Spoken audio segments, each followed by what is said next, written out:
Welcome everybody to Love Speaks Love. It's been a while. I am very excited to be chatting to Julie Dhara Roberts. Welcome, sweetheart. Thank you, Denise. Thanks so much for inviting me on. So nice to see you. My pleasure. I'm excited. It's been ages. Hello. Okay, I'm just gonna double check the sound is okay and everything on Facebook. Turn that sound down. We've got people there already. Hello, everybody. Feel free to say hi, say where you're receiving us from if you want to. I'm hearing a little sound. Are you getting that as well? I'll double check. I'll make sure that the sound is okay for everyone else. If it is, then I won't do anything about it. It's a weird sound. I can't even describe it. Is it like an overlay? We were just talking about the galactic stuff before we got it's like Yeah, a actually. radio waves overlay is my Yeah, it's like a almost like the old those old, what were they called, those radio things where, yeah, it did it then. If it carries on, I will put my headphones in. Okay, so we normally start with a little heart-to-heart connect, it being Love Speaks Love. So I think I might have to put my headphones in, actually. I'll do it when you're speaking, and then I won't get distracted. Okay, so I invite us all to bring our awareness to our heart space in the center of our chest. And let us breathe into our hearts. Let's breathe love into our hearts. Bringing our awareness fully here. And you might feel your heart just beginning and your body just beginning to slow down a little bit, relax. You might feel your heart just beginning to expand. Connecting our hearts to the heart of Gaia, or becoming conscious of that connection that's already there. Feeling Gaia's love moving into our bodies, feeling her appreciation.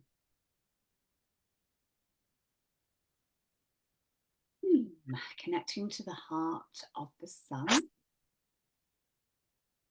that will be part of what we talk about today, and feeling that solar energy, those solar codes, moving into our hearts, into our bodies, into every cell.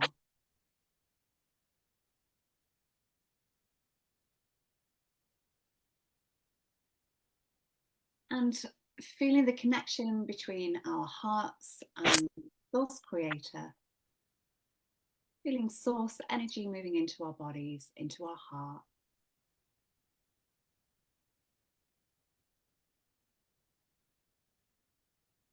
Connecting now all of our hearts together on this live or on the replay. Feeling all of our hearts together in the one unified field as one. Connected with the heart of the universe.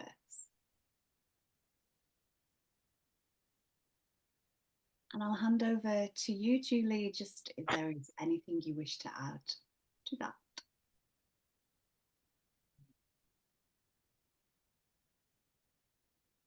This what came for me when Denise was guiding our energy flow there was the column, the central column in your energy field. So if your eyes are open, close them again. And breathe up and down your central column, which lives in a quantum space, an energy space right in front of your spine, deep inside your body.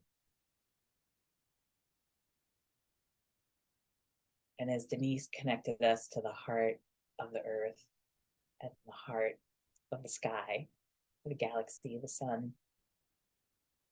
Breathe light up and down your central column.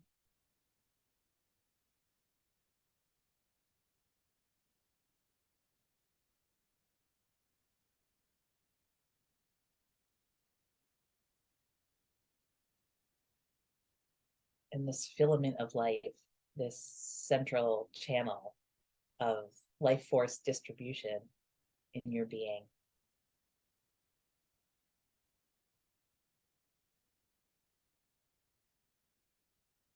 This is your core, your essence. So remember how this feels in this moment, and we'll be coming back and visiting this again as we talk and flow. Should we do a tone? Om, universal. That's the most. So let's take a nice breath.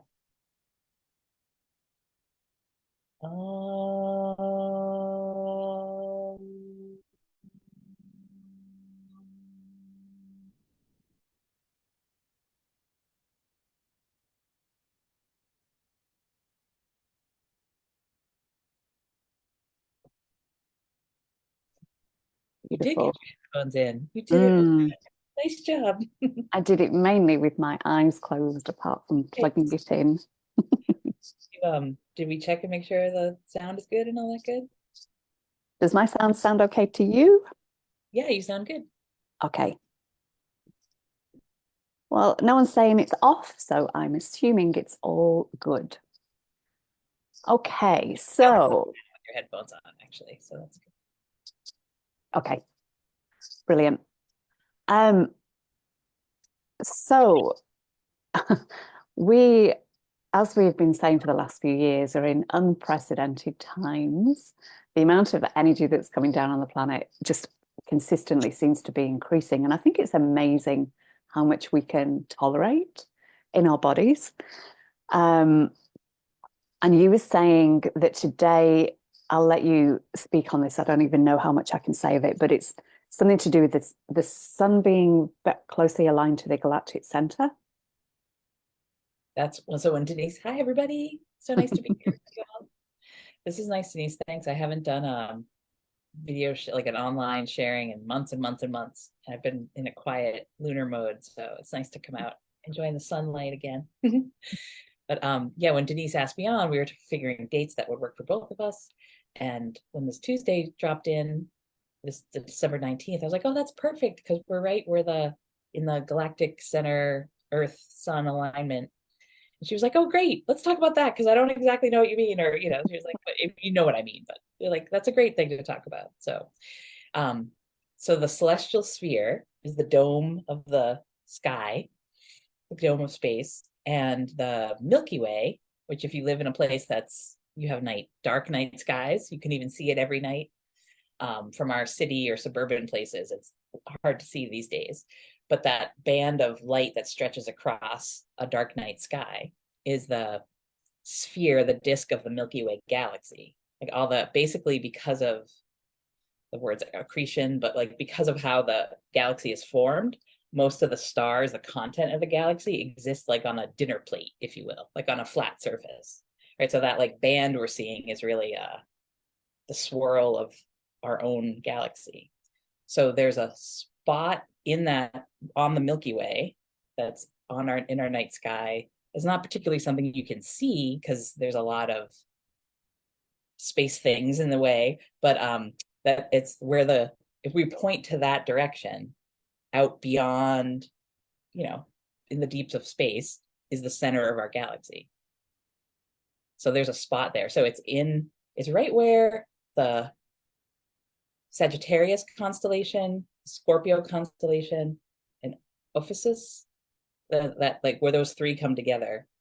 I was looking at the map of it the other day. It's really right. So you know how Sagittarius is like an archer? They pull the bow back, and it's basically at the tip of the bow. So the closest star is Sagittarius 3 is near it, but it's basically like, so I said, like, there's nothing like glimmery to look at in that area per se, except it is a bright spot of the Milky Way. So that's what I was saying. Like our sun today it's the 18th to the 20th, like around this zone, none of these galactic things are like a single day, but the sun moves as close as it gets. So yesterday, so I'm just talking, this is not astrology, but this is more cosmology, like where the sun is literally in the constellations. The sun was in, again, I was like, do you know how to say that? I know I read it all the time. Ophiuchus, how do you say it? I don't know, but that sounds all right. Is that Ophes? Yeah. And it's like one of those things I always say in my own head, but I'll say if someone else could correct. I'm sure someone will gladly correct us. They're so good at that. But Ophiuchus is the 13th zodiac, some people call it. It's along the ecliptic. So the sun was there yesterday, December 18th, and today the sun is in Sagittarius. So we're right at that meeting line where the sun, Sagittarius, and the Scorpio constellation come together. I'll drop a little picture of that in the comments of this when we're done.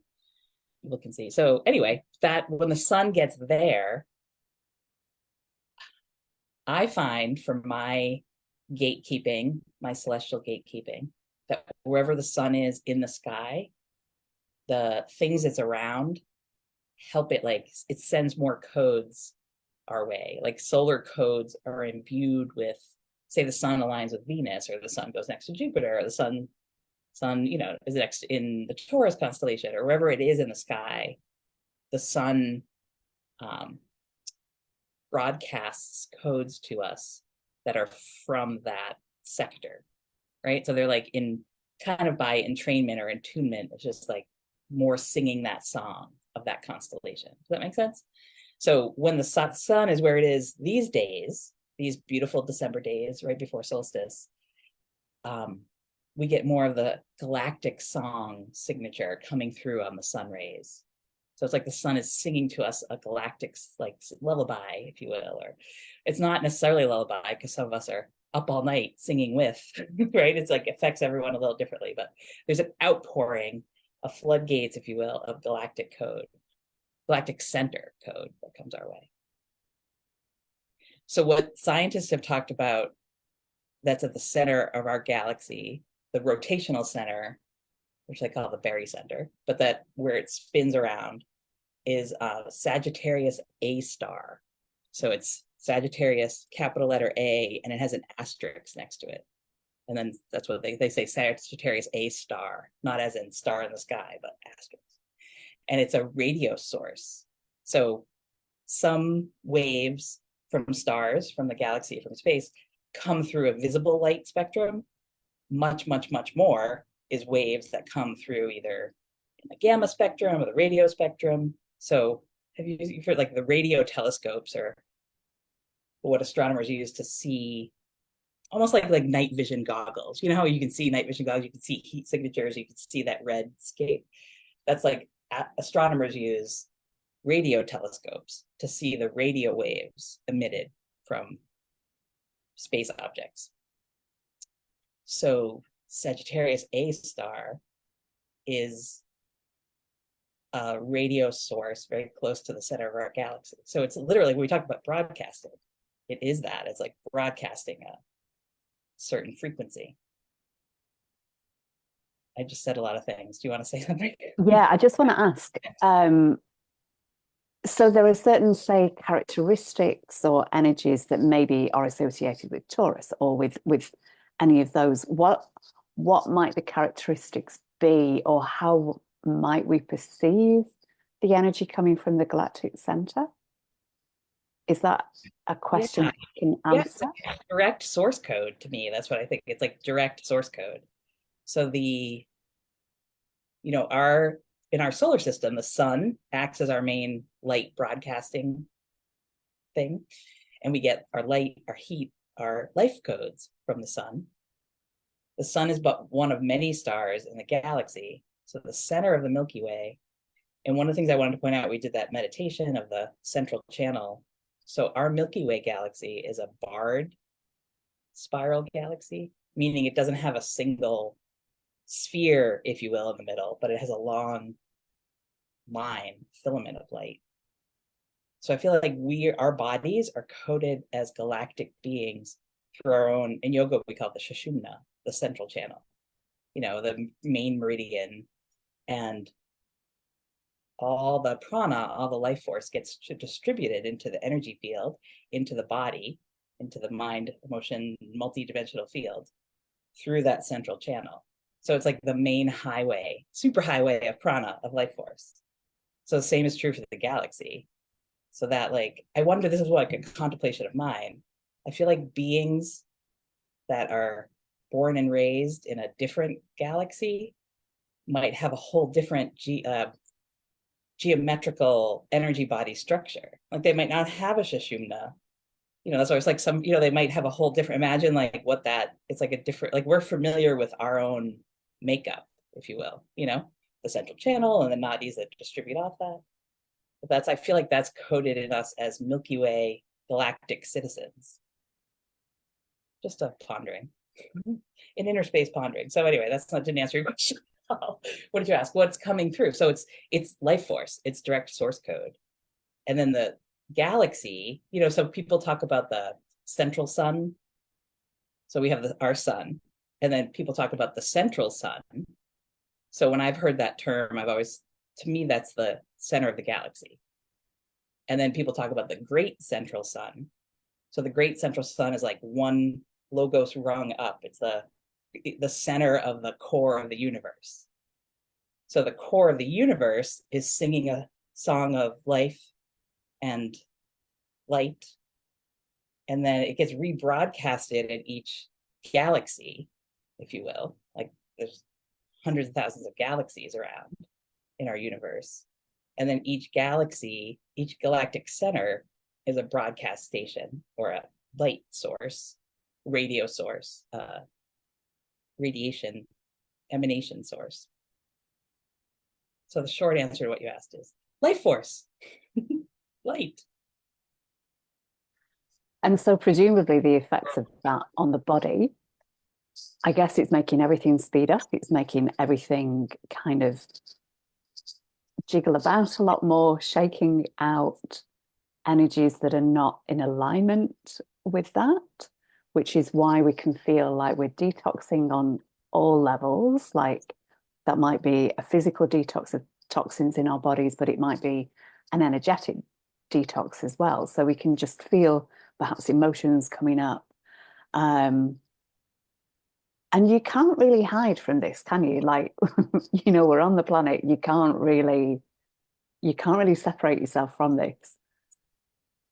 Yeah, some people, you can be more co-creative and conscious with the process and more allowing and like, oh, I'm not just going totally crazy. It's not just, it's not just me in my own little bubble. It's like, it's an energetic thing. It's a collective thing. It's a ascension thing. It's the whole, but yeah, it's like, it puts it in like a bit global or like broader perspective. Always helps. But yes, no, you can't hide, but there's a lot of people that might be not aware of the broader influence and they're just like in their own little personal ball of hell, kind of thing, like so it's but yes, for everybody it brings up like shaking it up to the surface. Like the more and more light we get, the more the distortions get loud, the more the purging, the more the things that aren't of that light get burned away. And does this affect the magnetosphere and the magnetic field of the Earth, or is that a separate thing? Yeah, it doesn't, that I know, the like where the sun is in the sky, because really it's like from no, the short answer is no, not that I know of. That's more like local to us. This is like farther away, and like the galaxy doesn't know that it's Galactic Center day. Like it's a normal day to the center of the galaxy. It's just like it's all about where we are on Earth. And as we look towards the sun, then when we look past the sun, then we're like, oh, that's that day that we're aligned. So it's more something for us to notice here on Earth. Makes sense, but it's not like yeah, so the frequencies are always there from the Galactic Centre. It's just that we're shifting more into those frequencies so we can be more aware of them. Yeah, or the sun, like even the light of the sun has more of that signature of galactic energy. So it might make each one of us, it awakens different things in each of us, in our hearts and our energy fields. But you asked about the magnetosphere. No, that's more controlled by like the sun's activity, not galactic. Yeah. When the sun is burping off a lot of plasma, it protects the Earth so that Earth has a stronger magnetosphere. But when the sun is quiet, the Earth is more vulnerable or like receptive to other waves. But that's more like a sun-Earth magnetosphere thing. Okay. I might go back to that. I'm just writing myself a note there. But just to go back to what you said about the central sun and the great central sun. So they are not necessarily suns as such. They are called a sun, but they're not necessarily a star in the sky. They have never appeared that way to me. No, they're not. They're like a emanation source. But there's nothing that we can point to that's the center of the universe. Like some people subscribe to the Big Bang theory of creation, which I don't think I necessarily do, or think, but like that, maybe you could think of that as the great central sun, that emanation point. But I think it's more of like a sponda, like a pulse that we've been pulsing back and forth for. But yeah, they're not suns like our star, the sun. Yeah. No, not like that. Yeah. They're more complicated or different features than that. Yeah, thank you for that. Does that resonate? That's always because it's like, then I think folks get, I don't want to say confused because that sounds pejorative, but like there's a lot of, the game, the telephone game, where like I whisper something in your ear and you whisper it to the next person and they whisper to the next person and on and on. And you try to see if you get the original thing back. There's a lot of bad game of telephone that goes on in our communities where like someone will say something, like for instance, that Alcyon is the central sun or something. It's like, that's not like, that's just gets, there's a point to that, like a scientific point to that, but it's not what people think, and it just gets repeated and repeated and repeated as if it's true. So there's a lot of distortions or misinterpretations, I think, that go along with that. So, or like, because it's a vast topic to contemplate, so it's like, or people try to put things in. But there, I want to say, so that since I brought up that Alcyon, the central sun, so our galaxy is a spiral galaxy, and it has that, so it has a central bar, and then it has spiral arms of streams of stars, like a bunch of different stars. So it's like if we're, I haven't been to England, I hope to come soon, but you've got like the main highway, right? And then you have the smaller roads that branch off of that. So you have like the main, like central fair, and then like all the smaller highways that branch off of that, and then the neighborhoods that branch off of that. So say there's like 4 or 5 main spiral arms in the galaxy, the stars that are in each of those streams are like, neighbors, if you will, like cousins, or like they live in the same town, galactic town. So they kind of speak the same language, and they have similar qualities. And they were birthed, all the stars in our galaxy were birthed in the Galactic Center. So I guess if you ask about what the Galactic Center is, it's really a birther of stars. And it's distributed by down these streams. So we live in one of the spiral arms of the galaxy, and like all the things that are in our galactic arm are the Pleiades, Sirius, Monoceros, Orion. So we're in the Orion spur. So the things like that people will talk about hearing from the most, like the star, some people call star families, star communities, the stars that we hear from the most are the ones that are in our galactic neighborhood, the ones that are in the arm of our galaxy. So it's like the galaxy, that radio source at the center of the galaxy is broadcasting its life codes. And then each star in the galaxy is like a rebroadcasting station. Almost like in your house, like we have Wi-Fi, we have a modem, right? But the places in the distance part of the house, we need like a repeater to make that signal strong in my office, which is above the garage, right? Same thing in the galaxy, like each star, like our sun Solaris acts like a galactic network repeater, or So it's sending out the codes of life. So kind of like an amplifier as well, like a kind of converter, almost like the energy goes into the sun and then it converts it to a language or whatever that resonates with Earth. Does that? Yeah. Well, it's Yeah. like the substrata of life that the Earth is birthed in. It's like everything. It's like the people call it the blueprint or the divine blueprint. It's that field. Can we just touch a little before we about the aurora borealis and how much more prevalent that is now than it was. It's in places where you wouldn't normally see it. So we would, in the UK, we'd see it in the far north of Scotland, but more recently it's been much more prevalent across the country. And do you know, is that something that you can speak to? Sure. Just to be clear, it's like a whole separate topic, but I'm glad to chat about it. It's been very exciting. And so we're in the sun itself goes through different solar cycles. So there's times where it's kind of quiet and doesn't have a lot of activity, meaning solar flares or coronal mass ejections. And the sun goes through these cyclic maximum and minimum. So we're moving towards the solar maximum. We're in solar cycle 25, according to the scientists. There's many more cycles than that, but that they've been charting. And we're on the uptick. So the sun is much more active right now. And when the sun is very active, it unleashes, I lovingly call it burp, because it is kind of like that. It's like bloop, bloop, and we get a solar flare. And some of them stay local to the sun because they're not that strong. They just kind of like lift up like a filament off you've seen the pictures, maybe the NASA pictures. And some of them get a bloop, it's like, there's a whole bunch of plasma our way. But it's going, it's going from the sun in 360 directions. So sometimes like the blue is directed out at Mars or Venus.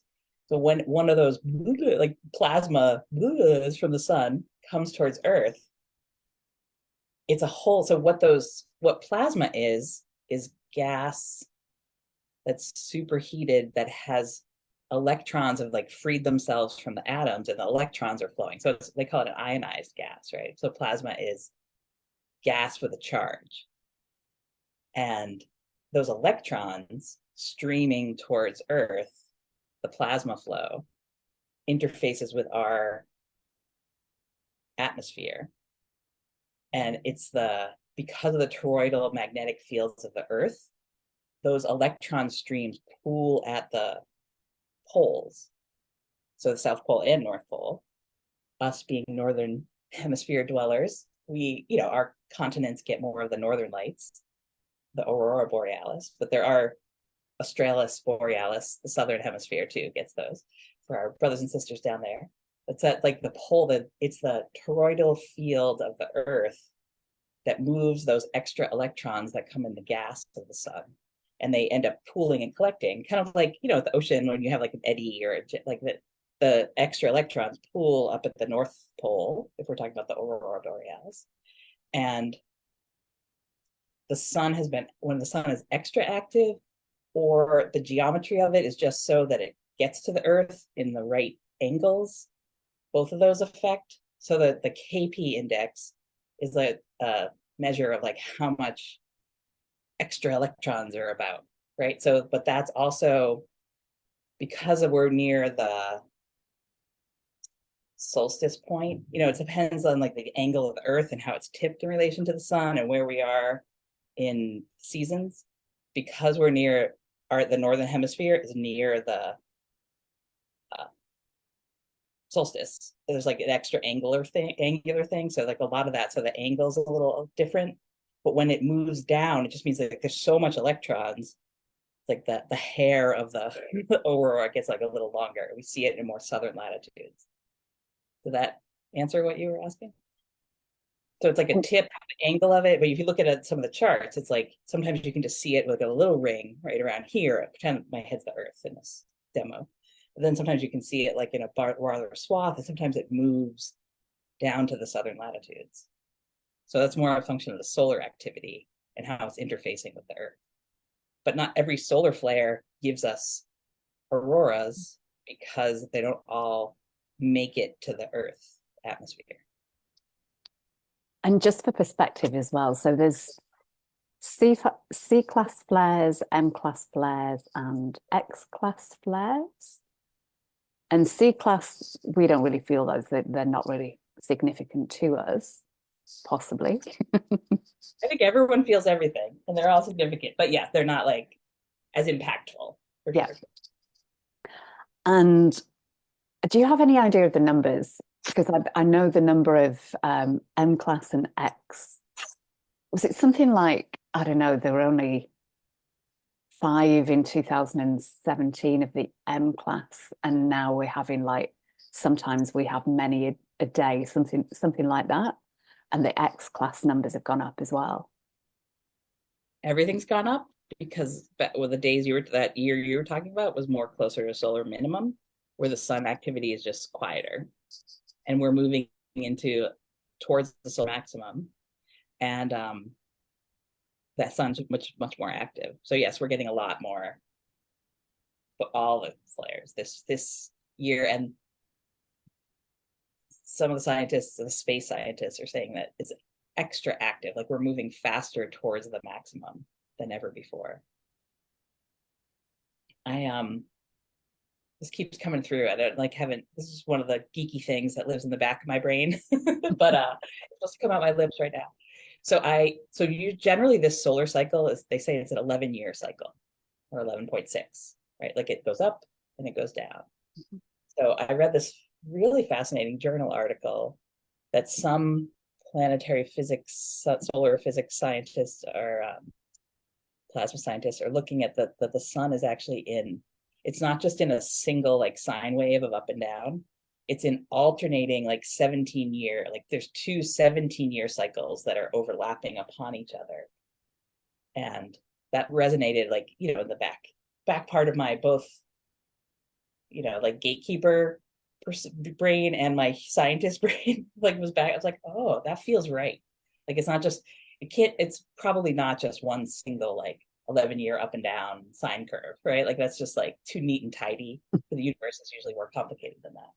But that like if we're at this place where those 2 17-year cycles are, there's a lot. I think there's a lot going on multidimensionally for sure. Because of course, I quote like what space scientists or weather, space weather people are about, but they're just looking at one human perspective. Like people like you and I look at it like from the much more multidimensional, and that like spirit, like creator source code. So ascension, like one way to think of ascension, or that in the yoga scriptures and Vedas, they would talk about the yugas or the cycles. So we were talking about the center of the galaxy, and that our solar system is in one of those spiral arms, and we're orbiting around, the center of our galaxy, right? So that's like a galactic cycle of like when we move from all the way around a galactic year, if you will, is like 260,000 years that it takes our solar system. It takes Earth like 365 days to go around the sun. It takes the sun 250,000 years to go around the center of the galaxy. And while that's happening, there are parts of space, like we're not just sitting still in space and like rotating like a simple top, right? The whole galaxy and solar system is moving like a car or spaceship driving through the world, like through the universe, right? So we move through our galaxy as a whole moves through parts of space that have more, they're called cosmic streams. Like there's just like filaments or streams of stellar matter in space. So parts of space are really dark and there's not much light or anything there. It's vacuum. And then parts of it, we move like more into, in our solar system, there's mostly space, but then the asteroid belt has a lot of those little particles, right? It's sort of like that, but they're like stars or streams or activities and nebulas. So our galaxy is moving through the universe, and we're like moving into this part of the galaxy and part of space that has a lot of light sources, stars, nebulas. So it's like ascension is that. So in the yugas, they would talk about the golden age, the silver age, you know, the and so on. Like there's 4 different ages, and we're moving, like we're in ascension is moving towards the golden age. But then like there's a cycle of it where we do go fall into forgetfulness again, and we go back to silver and back around. It's in a galactic sense, it's like we're in that part of the galaxy where the cosmic streams are very flowy. So we're getting all that light code content. And then maybe we're back to a place where we don't have as much of that. So we're not like getting the source codes. So that whole like activity of moving through and is all like we're co-participating with all of it. But as we talk about, there's more light coming now. You said at the start of the whole conversation with that, right? It's like there's more light coming. And I think for some people that sounds like fanciful or sound, you know, it's intangible. It's a better word, right? But it's actually, it's not. It's like it's tangible electron plasma. It's like as real as sunlight, which is very real, right? It's like, but it's less tangible because we can't see it or hear it, but we can. We all have our tools we use. So it's yes, it's affecting our human bodies massively. So this whole thing of like the more light that you're exposed to, then you get your own personal choice of like, how much light am I going to let in? How much light can I conduct and anchor through me?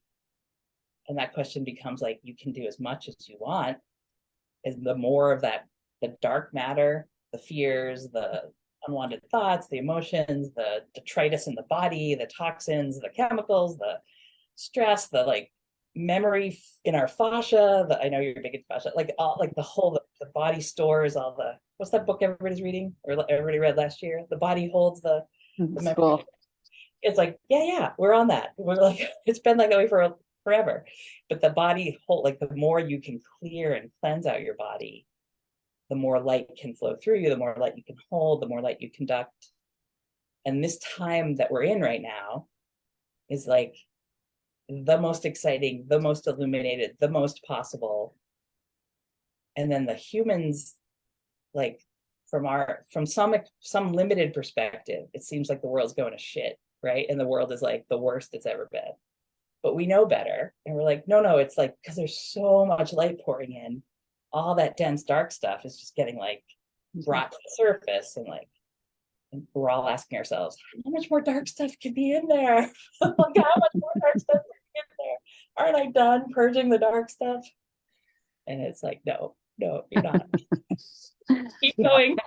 Keep going, you grasshopper. It's like that, like whatever your practice is, walks in nature, yoga, qigong, sound tools, chanting, you know, whatever like your thing is to try to move the dense energy that's in you so that you can conduct more of this light. Because it is, like you said at the very beginning, it's like there's so much, it is in our lifetime more light than we've ever experienced ever before. And it's fun, it's cool, and it's all consuming, and it's intense, and it's like nauseating, and it's beautiful, and it's you know, bringing you to this leveling of like, oh, I gotta clear out all these emotional, like all this old stuff, and then like nothing like, at least for those of us that celebrate at this time, nothing like the holidays and the family coming to visit and all that stuff that'll bring it all like right up to the forefront.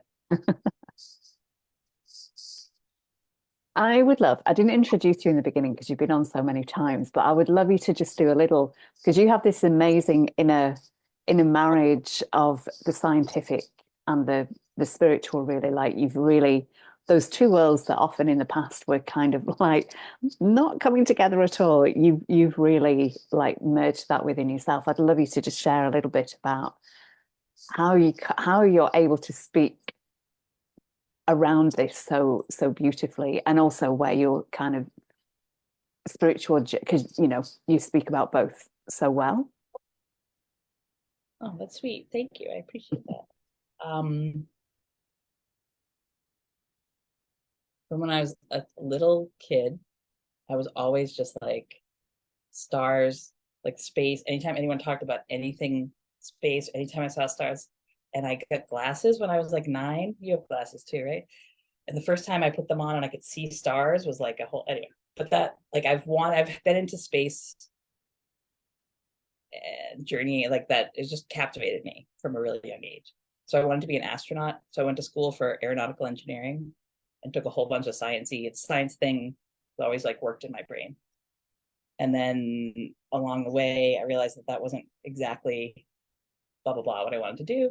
And then I was working as an engineer for a bit, but I was also doing a lot of yoga. So I went through yoga teacher training really for my own practice. And the love of that was like the pull. So I taught yoga and ran a yoga studio for about 20 years ish. And my 2012 awakening was to set aside any of the 4-dimensional looping lineage practices, if you will. I was like, the yoga thing just blew up for me. I was like, I can't do that anymore. And I opened the center that I run and own and luxuriate in now. It's called Inner Space. And it's cool because like all those things existed like almost like separate conversations or separate parts of me, if you will. Like people that came for yoga classes would expect a very specific thing, but I was always like pushing the shamanic stuff in there. Oh yeah, I did a lot of shamanic training along the way. It was just more like, so I could see, I did have all those different hats, and you could see like all the different people are having, like they're all going to the same spot, right? We're all like finding that truth at the top of the mountain. Just everyone's got their own path up there. And so we talked that yoga practice, even in the yoga lineage, they would talk about you do the hatha yoga, the physical yoga, just to clear and purify your nadis, your energy streams and channels, so that you can bring in more light, or that you can bring in more, that you like, it's all about that, like bringing they would call them the samskaras, the subtle impressions, like all the things that have ever happened in your life and lifetimes, and like bring them up to the surface to be purified and cleared so you could be more of a conduit of light. And putting the space stuff in has been in the last 5, 6, 7 years that I was like, for me, they all go together. And then when I remembered the art of grid working and gatekeeping, I was like, oh, like it's all when it kind of clicks it all in together. It's like, oh, these are all the same things, just in different ways. So I guess how I can speak to, you asked me how I could speak to the science stuff, is that's always how my brains work. But also, I guess candidly, like when I was a kid, I always had imaginary friends that were around me. And now like I can recognize like, oh, those were like pillars of light and light beings that were just like hanging out with me until it wasn't cool anymore when I was like in junior high or high school. I was like, all right, I probably shouldn't be talking to like whatever. So I already don't have a lot of friends, so I should probably not talk about, they just fell to the side, as you do when you grow. But now I'm like, oh, those are like my galactic family, my light family, da da da. And a lot having my children, I feel like was that opened up a lot for me, because I had already had all the scientific and the yoga speed, like all that. Yoga got really interesting for me, and I loved the act of it too, but it got really interesting for me when I dug into the tantras and the Vedas, like the cosmological. I was like, oh, there's so much about the light body, about the vehicle about cosmology. And the ancient yogis would talk about getting in their body light spaceship and going up and talking to star elders, and like, oh, that's like not the, there's 1,001 power yoga studios where we can do 400 chaturangas and down dogs and turn the heat up and just sweat. That's prevalent in our society. Finding the yoga that's talking about getting into your light ship and working with the cosmos and like visiting other galaxies, like that's yoga too. It's just less available in our society. but it's available here at Interspace, so come on down. I don't know if that answers. I see people privately. I do a lot of sound, and it's been 10 years here at Interspace, so it's changed a lot. I just went through my 10-year anniversary, December 8th, 9th, 10th. Nice. Thank you. That was a lot. I feel like I'm talking a mile a minute, but thanks for the space. I will just mention, was the book that you referred to, was that The Body Keeps the Score? Or was that something different? I read it, so I don't know. I just know a lot of people were mentioning it to me. Yeah, but it was that book. Yeah. Yeah. But can I finish one little Interspace? So I should so I do see people privately, individual things. I do have a group. I have an online course platform where I'm rolling out more and more of that cosmological meets body meets energy field.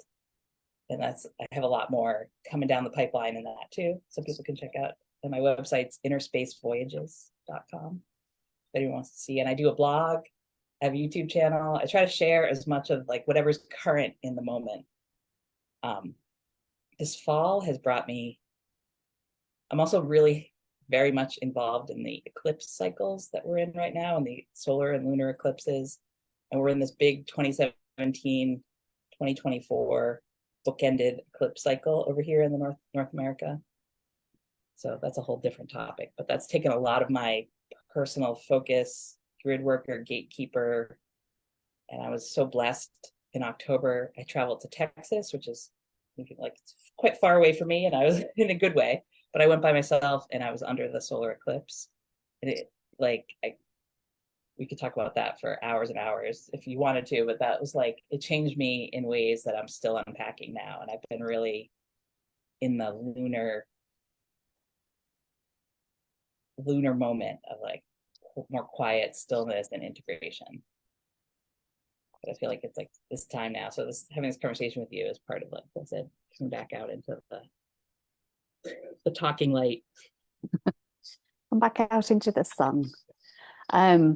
Couple of housekeeping things I've not been able to share. They've changed the format of sharing, and I can't concentrate on what you're saying and listen and work out how to do that. So if anybody wishes to share this along to any groups or on their page, to any groups that you think might find this useful, that would be really helpful.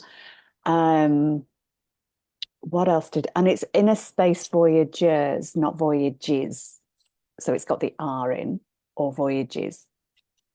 Voyages, no R. Voyages, right. And I will make sure when I put that on YouTube, I'll put a link to that as well. There's a few directions to go in here. I wonder, because you've mentioned gatekeeping a few times, if you could just explain a little from your perspective what gatekeeping is. Sure. Here I'm now I'm distracted because I'm sharing it around, doing what you're sharing it around, and I can share it on my wall too. But I just shared it on Sology and a few of my groups.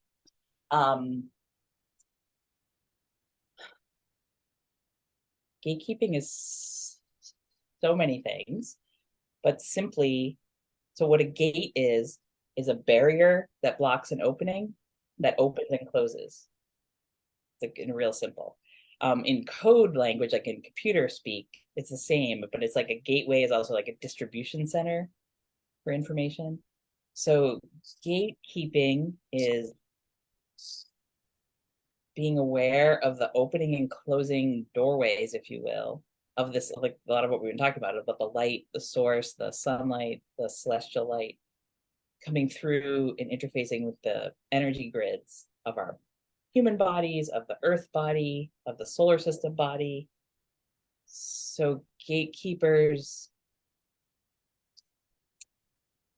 pay attention to that flow. And I think there's a lot of different roles of gatekeepers, especially as I work into it more and more, but that some people's job is to open up the gateway so the flow can come through, and then make sure it's closed at the end. For me, it's so interesting you asked that, because yesterday we had a huge storm. Yesterday and the night before, 5 inches of rain came in 12 hours, and the wind was one of the biggest storms I've been in a while. And anyway, so I was out with the riverways because everything's like at peak capacity, if not flooding around.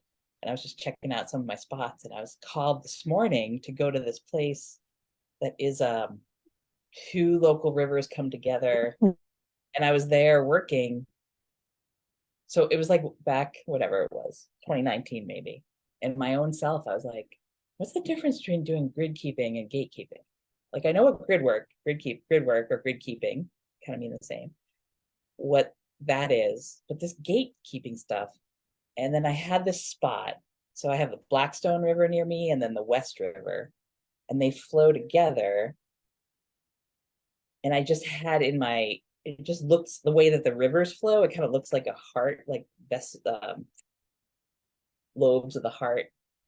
And there was something about it, like when I was there, and then we have a canal here, so that only the rivers come together when it's like there's a lot of water, but they're like separate right now, the way it's set. This is the Blackstone Canal and the Blackstone River.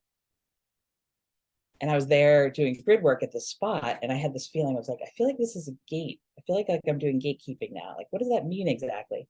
And I got back to my car, and there was a placard there, like right in front of my car that I hadn't seen before. And it was like, this is a gateway. It was just like had the canal was done to move goods, and it was before the railroads. It was a travel corridor, and so they had a lot of gates that would lift and lower the water, and then but it was just one of those moments where I was like, oh, that was the first time that I was like, yes, you are doing gate work.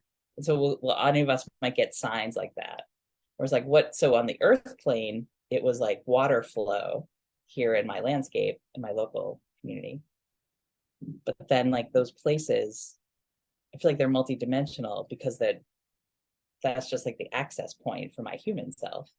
But then what's happening like from the galactic rivers, and I was even reading this morning when I was reading a little bit about Galactic Centre stuff, because I thought we might talk about that just to like freshen myself up a little. They were talking about cosmic streams and rivers. So it's really these influxes. So for me, gate work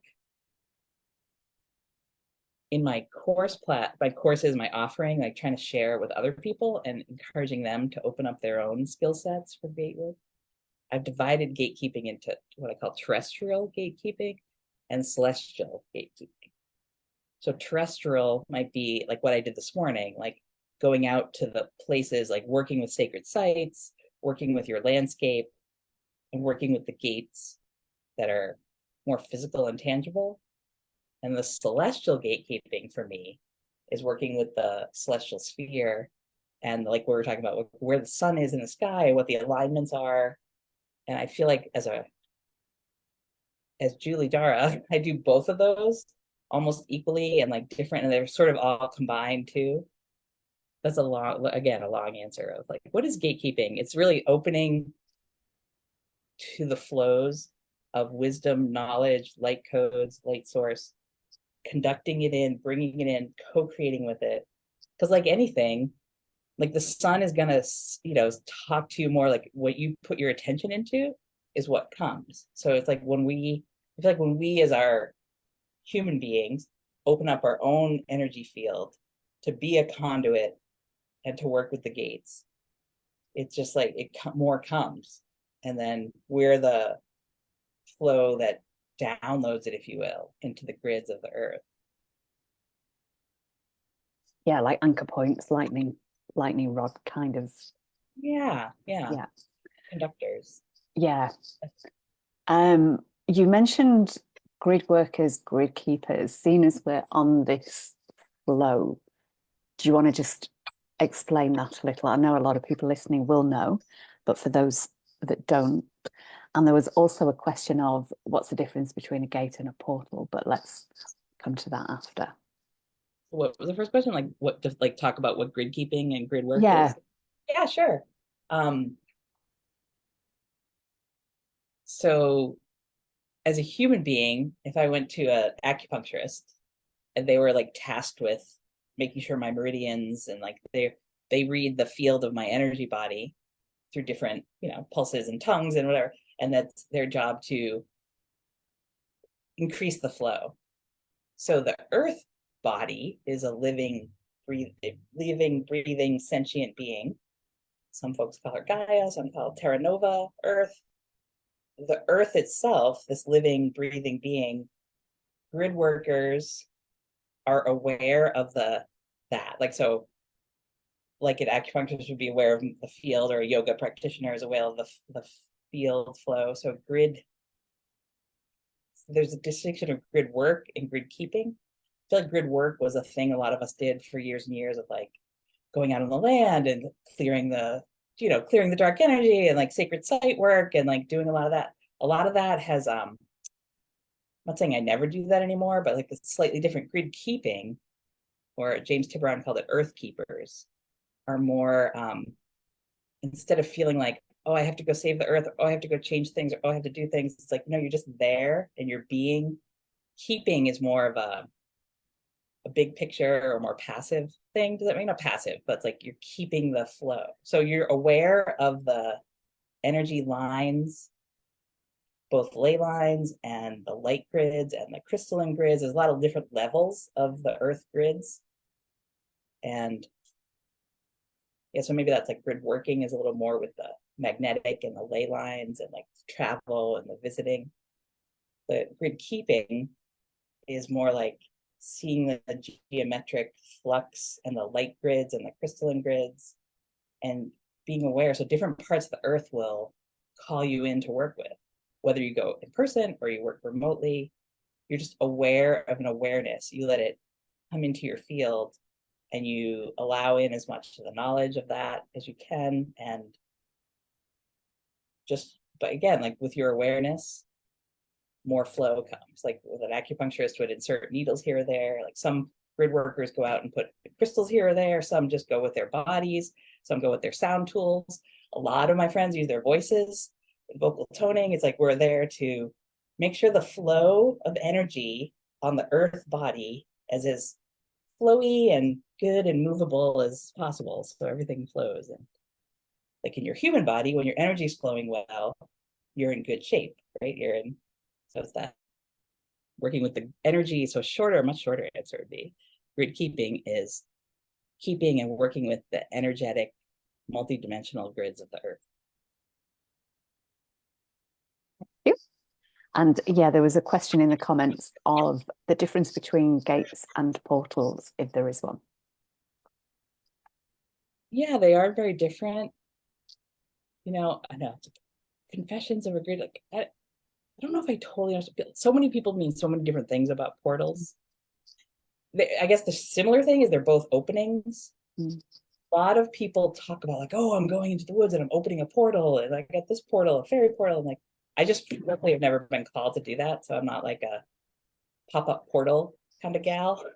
But portals, I think, are more individual or like temporary, or like a door, like a certain specific doorway. Like I hear portals used like a portal to the fairy realms, a portal to this, like a portal, like more like a wormhole or a doorway, more about travel, more about connection, more about entering realms, either angelics or fairies or dragons or unicorns. It's like portals, I think, are more like working with elementals. Does that make sense? Is that how you use them too? But gatekeeping is more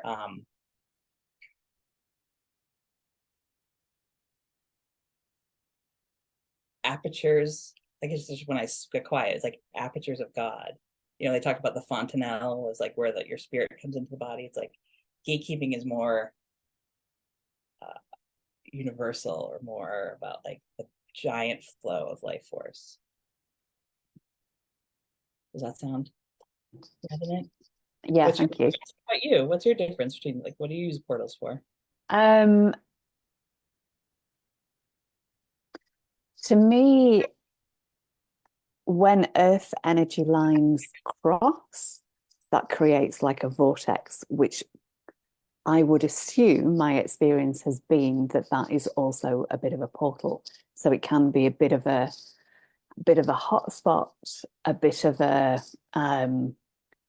place where perhaps more cosmic energy would be focused in going into the earth. But I would also, yeah, I concur with everything that you said, but yeah, there are areas of the planet that feel like portals to other dimensions as well, to other worlds. So you might just have a feeling if you're walking out in nature, there might be trees that hang over and create, a bit of an archway. And as you walk through those, it's like, whoa, this feels different on this side of that step than it felt on that side. And you know that you've kind of gone into a bit of a magical kind of space where everything perhaps is a bit more magnified. The colors might seem a bit brighter. You might be just more aware of things around you, and you might be more likely to feel those connections with say the nature realms. You might hear the voices from the trees more at those times. There's a very noisy helicopter going over just as we speak. You might be more more aware of like the nature spirits, the fairies, the elementals, that kind of thing. Yeah, that's all that is coming to mind. Yeah, so portals are like doorways to other dimensions or other realms. And I think we're all portals. Gateways, when you were talking, yeah, portals and gateways are more like a fire hose of universal consciousness. Like when you open a gateway, like it's just a cosmic river comes at you. But whereas portal is more like has a sweeter like step through into magic realm, right? Is that math what you're saying? Yeah. What you're Yeah. saying? I was going to also ask you, going back to what we touched on before and what you were saying about the eclipse in Texas. So from what I gather, I don't know if that was northeast to southwest or northwest to southeast, where the light crossed onto the earth. But from what I'm gathering, there are 3 eclipses that have similar. 2 go this way and 1 goes that way, which creates an X, and that X is in Texas. I wondered if you. I would be delighted to talk about that. So there's a total solar eclipse in August of 2017, and that pathway went from Oregon coast to the Carolinas. So it went across the United States that way. There was an annular solar eclipse, meaning it's like a ring of fire, like it doesn't quite line up to block it out. That happened October 14th, 2023. And that was from from Mexico up across Texas. Wait, my brain. I haven't looked at that map in a while.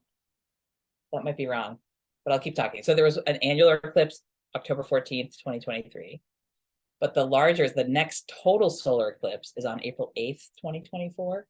And that's the one, right? I was speaking wrong. That one runs from Mexico up to like my zone up here, up to like New Brunswick, Canada. So the 2017 and then the 2024 cross each other. And that crossroads is in the United States here in Southern Illinois. It's in near Carbondale, Illinois. And that section of Illinois is called Little Egypt. So there's a whole, so that crossroads is very important, that crux. And there are like these 2 lobes, if you will, or like 2 wings of the dove that move from that heart spot. And does that answer what you want? So the one that I went to, there was also another X that crossed the 2023 eclipse path line and the 2024 eclipse path line. That's right. The one that I went to in 2023, October, went from up in Oregon coast. It kind of mirrored, it just went on a slightly different path. So the 3 of them form like a little A in the middle. But the October annular eclipse was from the Oregon coast down across in through Texas and down out to the Gulf. And so there's crossroads in Texas that 2 eclipse paths crossed, and there was another one in Southern Illinois. But the 3 of them are all kind of playing out and unlocking a lot of freedom codes in this continent. And I could say a lot more, but I thought I'd ask. Did you have a specific thing you wanted to talk about with it? Or? No. No, you've answered one of the questions, which was if you knew where it was, where that Whether X. yeah, Yeah. If there is more that you want to speak on around that, sure. I feel feel like free. it's the most like important, like strongest soul call of work that I'm doing right now. But I'm just kind of doing it quietly. So in my own time. So I'd love to talk about it. When the 2017 eclipse came through, I wasn't directly under it to see it fully, but I was, we had a partial, but the energy of it in that crossroads activity, the 2017 to 2024 corridor is really opening the dove of peace, the New Jerusalem, the freedom codes, and this whole thing of the they call it the Great North American Eclipse. So we're activating and uniting our Lemurian aspects and our Atlantean aspects. And that X is really the dovetailing or the intertwining of those energies. So the connection from the Pacific across and over to the Atlantic, and then another one, Pacific up and over to the Atlantic, the crossroads of the eclipse. So a lot of it came into my attention to pay attention to in the 2017, 2019, like every eclipse we've had in between has been part of it. But the main thing is to open up the codes of peace and equality and freedom for all. And like any revolution, I know Sandra Walter said this to me one time, or she said it in a group sharing, that the peace, when you open up freedom codes, it's not the soft, fluffy stuff. It's like freedom codes come with the revolution. They come with this whole thing. So when I was shown to really pay attention to the eclipse crossroads, I kept like mapping it and looking at it and wanting to go and see things. But that like crossroads part, there's been a lot that's happened in the United States on that central line. So I was really called the books, the Keys of Enoch. Have you read that, worked with that book, or worked that, what you've heard? Todd had them at Solar, the first Sology Fest, right? The Perdax, the husband and wife team that channeled through this work. But I kept seeing that map. So there's Eclipse, and I will have I've been working on it since forever, but I will have a big sharing to put up for people to go into this a little more. So if you're interested in this at all, contact me and I'll put you in touch with that. But I kept seeing that dove. So there's like the central channel of the North American continent. And then there are the two wings that are created by the lobes of the X, the wider parts of the X. And I saw that online, but it's like you couldn't really read it. In our country, we had, there was a Black gentleman who was killed. And it started the whole like Black Lives Matter revolution, speaking up, like no more. There's a lot of that happening in the United States right now. And I kept wanting to look at that on the map because that was in Duluth, in Minneapolis, and then it's right above where the center line of the eclipse is. And then down, the tip of it goes down to Galveston, Texas, to Houston, Texas. So that whole central line, there's been a lot of upheaval and such going on. But anyway, I bought that book and have like been channeling. It's not like a book that you read front to back. It's like a very dense, but it's got all the stuff. It was like, that was one of those moments where the things that had been shown in the light body and the technology and like Arcturian, like all the star stuff, it's like, it's all there. I was like, oh, I've been working on this all along.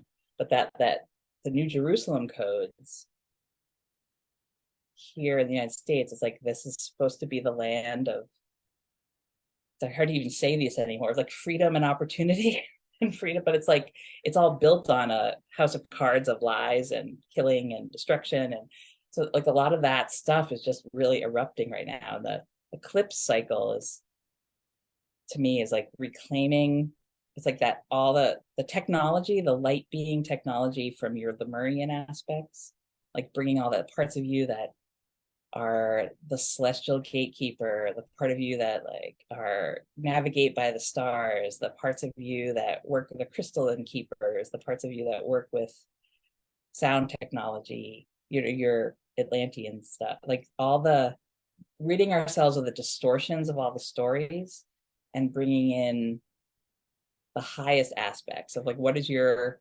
soul's Atlantean technology. It could be crystalline, right? For us both is for sure sound coding, right? Working with sound healing, making a sound chamber, a light chamber for that, and clearing through all the distortions and bringing through and unifying our own Atlantean and Lemurian technology, light technology. So the eclipse, each like minor eclipse, they have the 2017 one and the 2024 one, but each one acts like a little bit of like a combination lock of like, oh, we'll clear these things. Part of what I'm doing in one of my online courses is going through and noting like all the like minuscule, the smaller eclipses that were within. Like there was one in, I think it was 2019, that was on December 26th. And the eclipses are all over the world, but they each act like a little key code as we unlock the gates of this larger, like, what does it mean for, like, what does truly freedom for all souls? Like, what does that mean, right? It's not kids in cages at the southern border. It's not school shootings, right? It's not police officers, and like, it's not politicians. It's not, it's, these things that it's not are like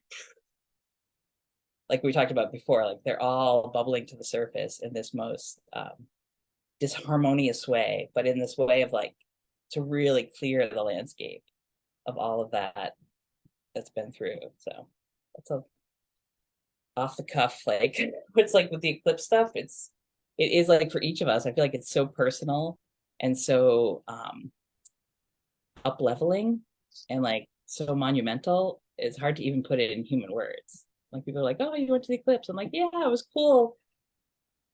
It's not even like being under it or seeing it.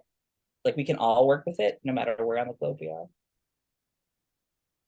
are. One of the pieces that's been coming through is really strong for me. So one of the Lemurian technologies I was talking about are the golden solar discs, right? Have you heard of that? So the golden solar discs were always meant to work in conjunction with the silver lunar discs. The silver lunar discs are much less talked about. The first person I heard talking about them was Salantra King. Remember her? She would talk often about the silver ray. So when you asked me, like, what do you want to talk about on Tuesday? I was like, oh, let's talk about the silver and gold. Like, this is sort of like, so the golden discs, even if we go back and look at some of the tales from Central America, before the Spain came over and conquered the indigenous, the Aztec population that was there, they would talk about bringing Montezuma like that.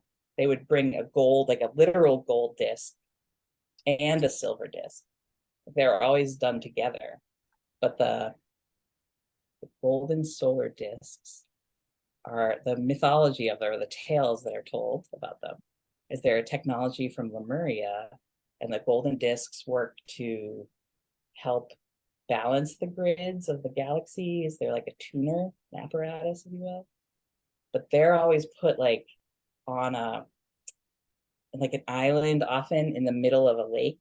But the silver lunar discs are like the reflector pools that are like underneath them, and they work more with the stars and the night sky, and like they reflect so the silver and gold are really meant to be together. And when the disc of the solar disc and the lunar disc really unite and come together, that's what we would call an eclipse here. So that technology is really zero, some people call it zero pointing, or finding neutral, finding that place of union, that oneness place. So eclipse energy is very tumultuous, very turns up all the like stuff, but when after it does, it comes into this like sacred union.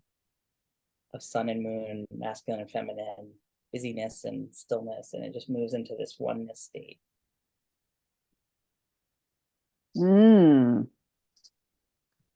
I was going to ask you, you've just partially done it with that, but I was going to say to you how, just to go back a little bit, I've never been present for a full solar eclipse. I was outside and watching in the 90s before I kind of got into all this, a partial solar eclipse. It was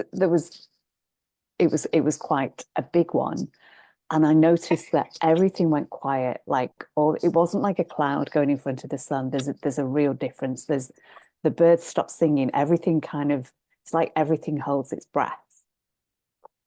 And I was wondering if you can, first of all, it's a miracle the moon just fits, so that in itself is just incredible. But from a scientific perspective, how does that happen that then the energies of the earth are affected? Is that something that you've looked at? Is that something that you're able to speak to? There's so much. Yeah, the stillness is it. So I've now realized the difference of being there and being under it. It's like I'm like told my husband and my kids, I'm like, that's it. Anytime there's another one, I'm there. I don't care where on the globe it is. I'm going. That's my new. That's official. But there aren't. It's a rare event, so there aren't that many left, if you will. There's a lot. It's good, but that still point, yes, everything gets like. It was truly incredible, Denise. I've never experienced anything like it.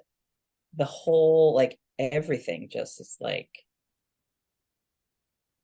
stops. Like it was amazing and quiet. When the darkness of it came through, I was staying in a really rural place that had a great vista, but there was a farm down the way, and so the roosters did crow and a donkey or two bayed, but it was like everything. It was like, you said the birds just like nobody was even breathing. It was just like the most like thing. Yeah. I was like, oh, that's what they mean by 0 point. Like, okay, I've never really, I've experienced glimpses of it and moments of it a lot of times in my life, but nothing like the level of what happened for me in October.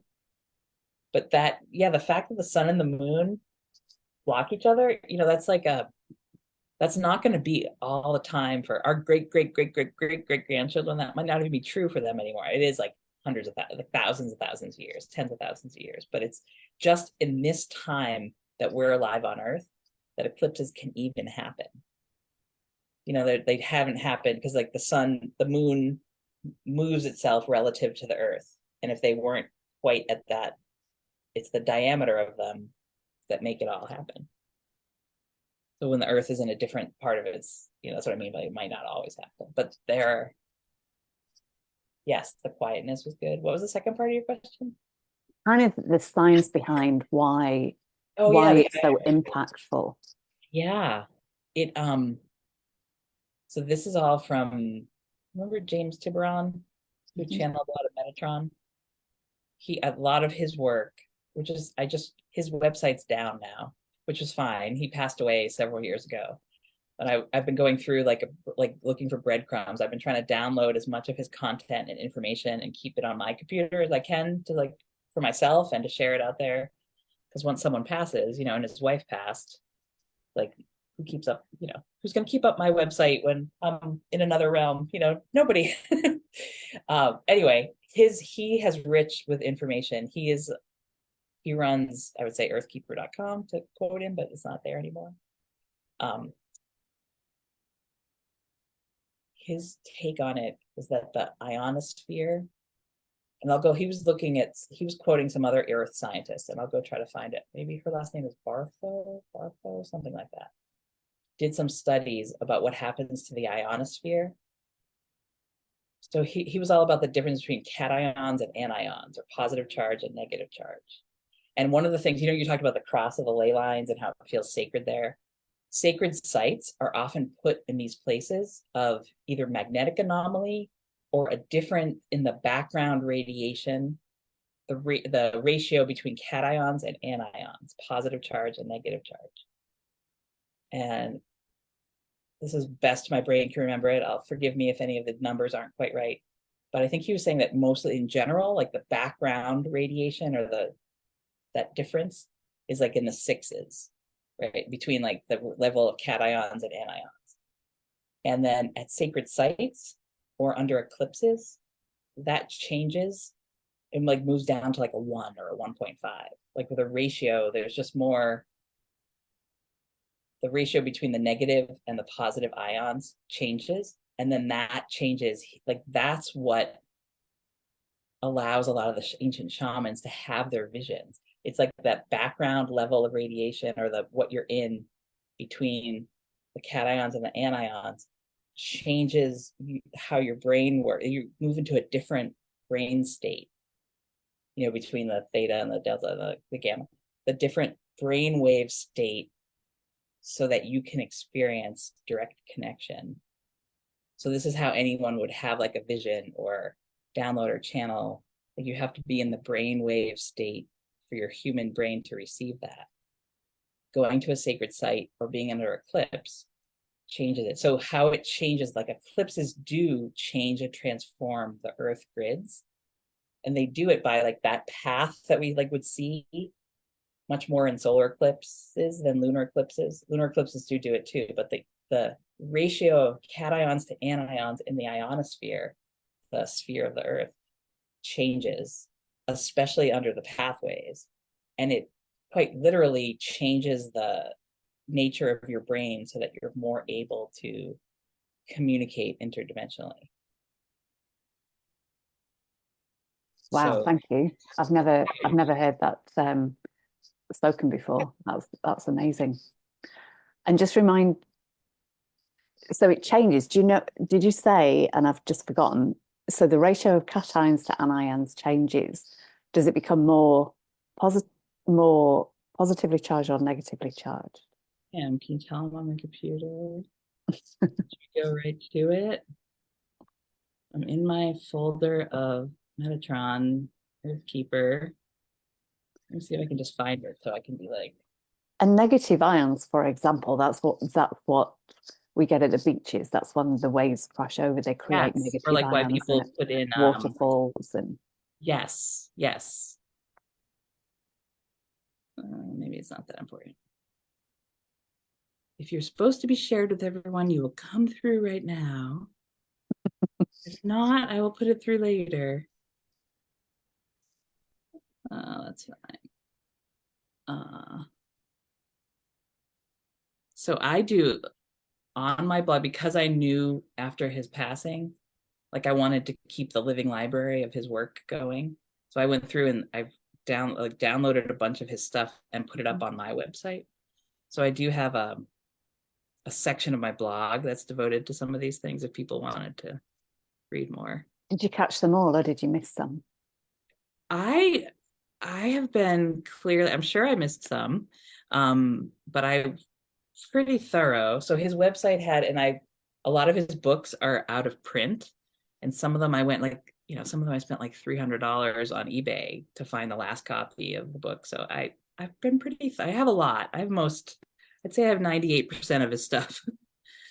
Awesome. But he has a lot of stuff about the eclipse. I can't find it right off the top, so maybe it's not that important, but I will go look it up. I think I might have, he does have a few YouTube pages still up, and I think I transcribed from some of the videos, some of the stuff, but I'll go back and find it, and if you want, drop it in a comment. But it's it's the level of ratio between positive and negative. So he found this when he would go to he was a geologist and traveled all around and would go to a lot of sacred sites for work, and then just took it up as his soul hobby, love hobby, like we do, right? And but he went to one of the vortexes and like was measuring. He had someone else with him, another scientist was measuring, and like figured out that background radiation level is what allows, you know, like some shamans would use an herb or a hallucinogen or something that would change, but you necessarily need to do that you know, we can all do it in our own waking state too, but like moving yourself into that right brain chemistry where the communication is clear and strong. Mm. And that was really interesting what you said about the solar discs and the lunar discs as well, and that connection with the eclipse.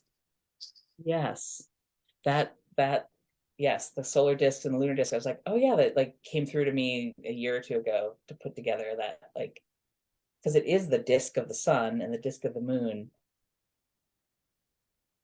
uniting in our sky that makes the eclipse. But yeah, the silver lunar discs have been coming through really strong again in 2023 and bringing them back into the awareness field of the grid keepers and gatekeepers, like all of us that care about this kind of thing. Even some of the, so the other side is starting to go. The Lemurian lore is that towards the end of Lemuria, some of the sages, the wisdom keepers, knew that the end was coming, right? Have you heard that they talk about they went into inner earth or into Telos to go underground? Some people say maybe because a solar cataclysmic event was coming, or like that the fall of Atlantis is one thing, the end of Lemuria is another tale. But at the end, these wisdom keepers would use these golden solar discs to align and keep organized, if you will, like the grids, like the Earth and its place in the solar system and the galaxy. But these golden solar discs worked for many things. But they say they took 12 of them and they moved them into different parts of the Earth for safekeeping. So it sounds similar to the Atlantis tales, right? Where they take the Atlantean crystals and move them to different, like they're both similar things. So they took these 12 discs, and then one is said to be in Bolivia at Lake Titicaca, but they talk about putting the golden solar disc on this island in the middle of the lake and then putting it underground, like under the lake for like safekeeping. But that, I feel like the lake worked with it just as well. Like the golden solar disc would be up there shining, like the sun needs the reflective, or like needs the moon to cross code with.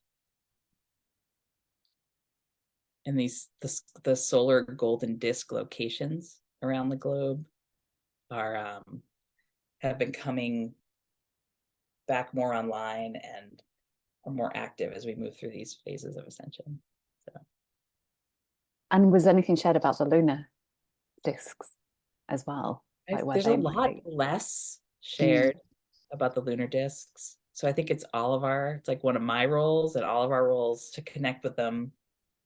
But the silver lunar disc, I was saying, like I heard Solantra King is the one that first spoke of them, and like just kind of, you know, it gets your attention in the back, like, ooh, that's something I need to pay attention to.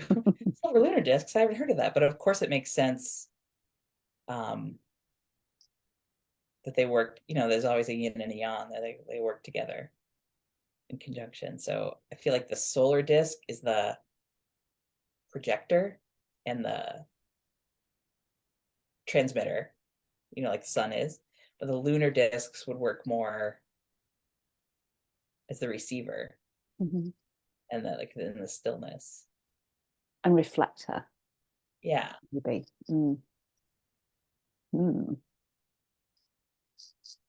Interesting.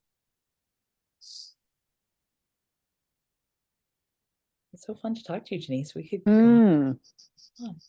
What are you doing for the solstice? Do you have a secret plan? I am going on the land on the 21st. I've been watching some of the stuff over the last year or so of Rory Duff. I don't know if you've heard of Rory Duff. He's an English guy that has been working on the ley lines of the Earth, working out like when they get stronger, when they get weak, and kind of measuring them, and been doing maps for as much of the world as he's been able to.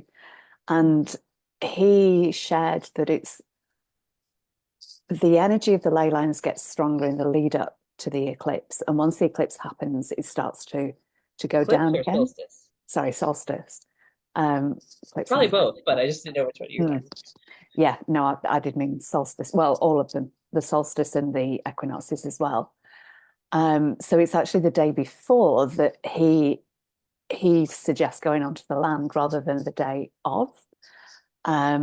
So I don't know what that looks like at the moment, whether I might well just be in my garden, but I'll be connecting with the land and just seeing, if I'm guided to do anything with that or just sit quietly with that. He also says that all the ley lines have expanded, and the period of time that they get bigger for has got much longer.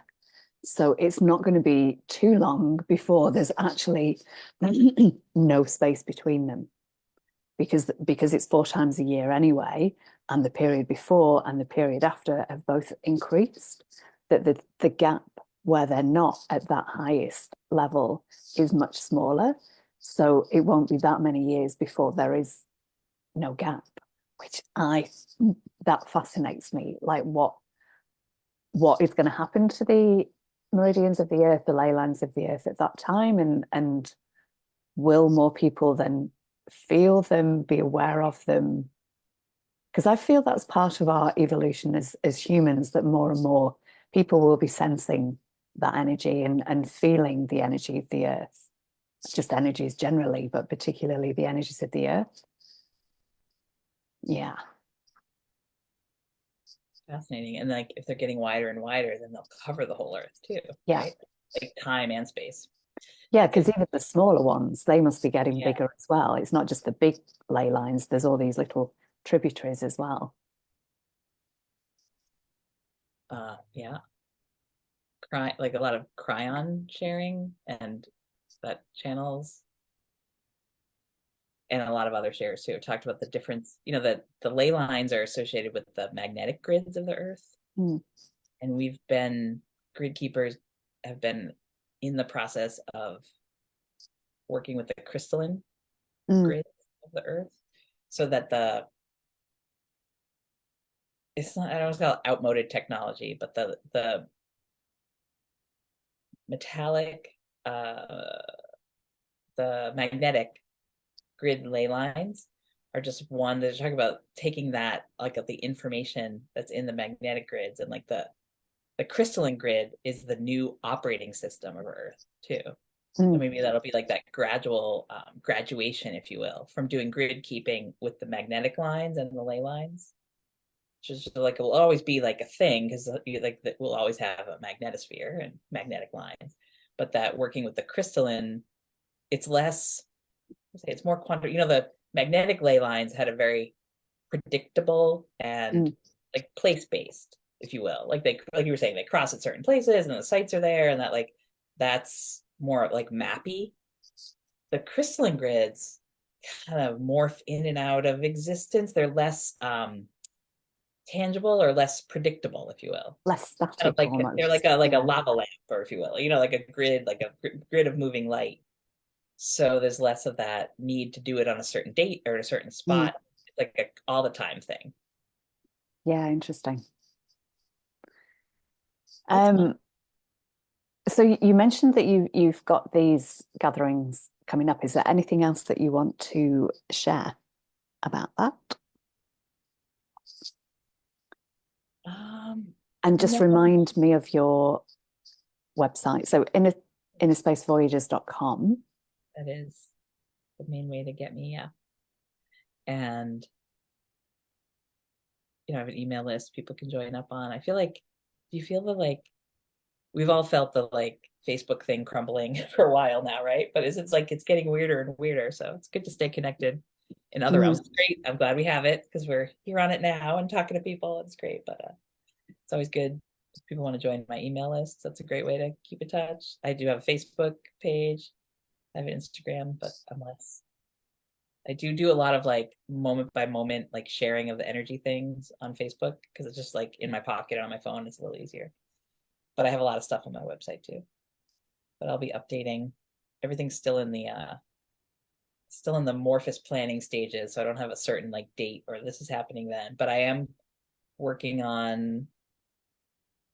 I have a rainbow light body course, activating your rainbow light. Oh, this is coming up a lot. This is really interesting. The rainbow light body is a big, so we're moving into an 8-year. The 2024 is an 8-year. Mhm. And on one of the times that the Sun and Venus were conjuncting in the last few years, several times there's a star of Venus or a star of Inanna, the 8-pointed star. So I have a whole sharing coming up with the 8-pointed star, the cosmic rainbow rays, and the rainbow light body. Another one that I'm working to launch, another voyage. So I call my immersions, or like the longer. So if you come see me for an hour or two, it's like a journey, right? So I'll see people individually or a group for a specific journey. And then my longer things I call voyages. We're voyaging into like an immersion. Another one that I'm doing, so I've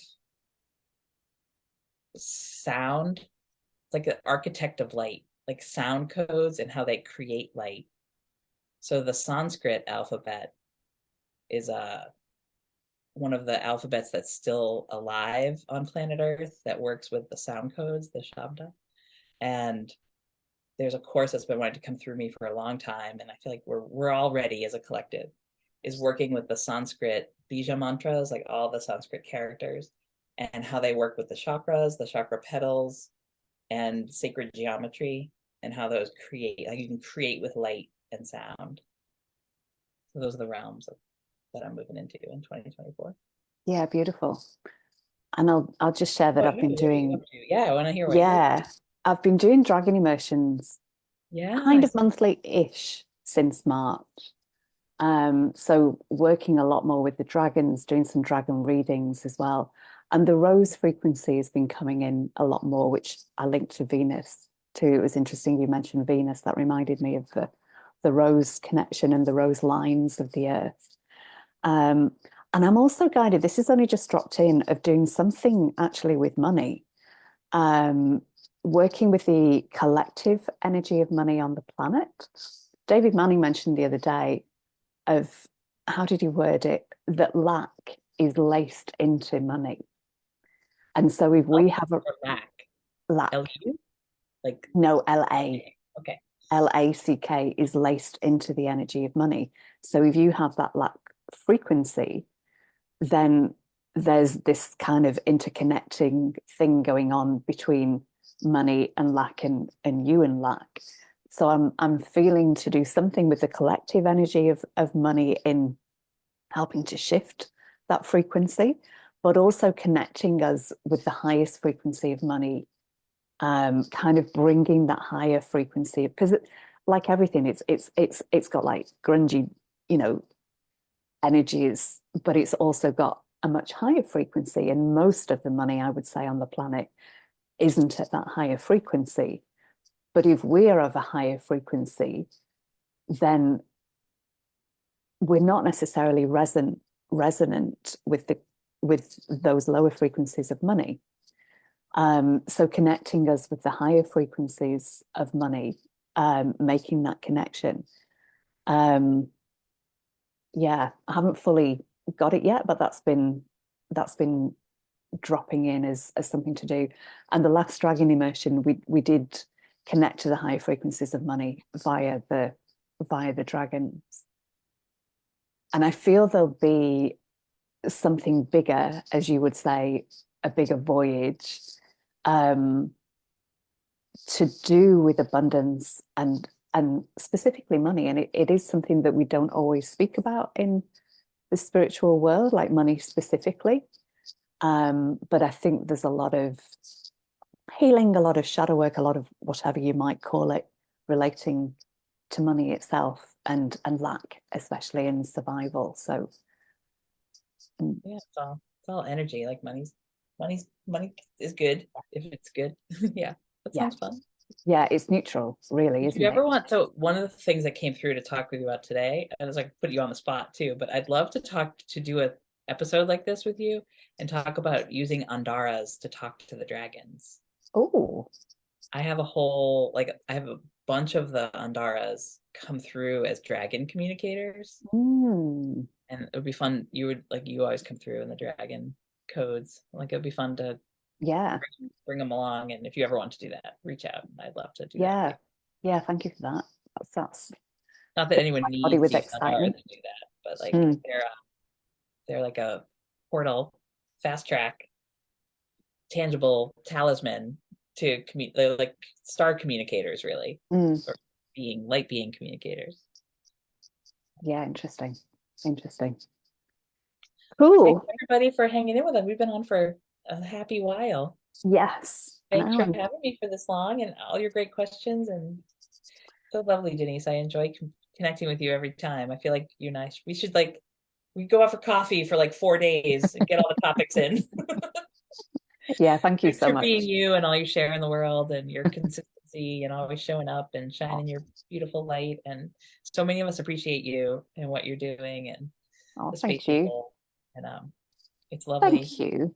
And thank you as always, because yeah, I could listen to you for hours and hours and dig up many, but what about this? And what about this? And how does that work? And yeah, my why, my inner why is always like fully switched on when we speak. So thank you so much, and thank you for all that you're doing for the planet, for your family, for everything. And thank you to everybody who's been with us. Feel free to share this along if you found it helpful, and I will see you next time, either on this medium Love Speaks Love or on the Heartful Living chat. Speaking of high vibration money, Denise takes contributions for hosting this show, right, Denise? You'll put that in the comments. Yeah, I will do. I haven't really been. Appreciate a free flow of money coming into your inbox. Absolutely, I'll be a voice piece for that. Feel Thank free. you. If you enjoy this conversation, you can share a little light love. Oh, thank you. Thank you very much. And thank you, everybody. We will see you next time. I will stop the live.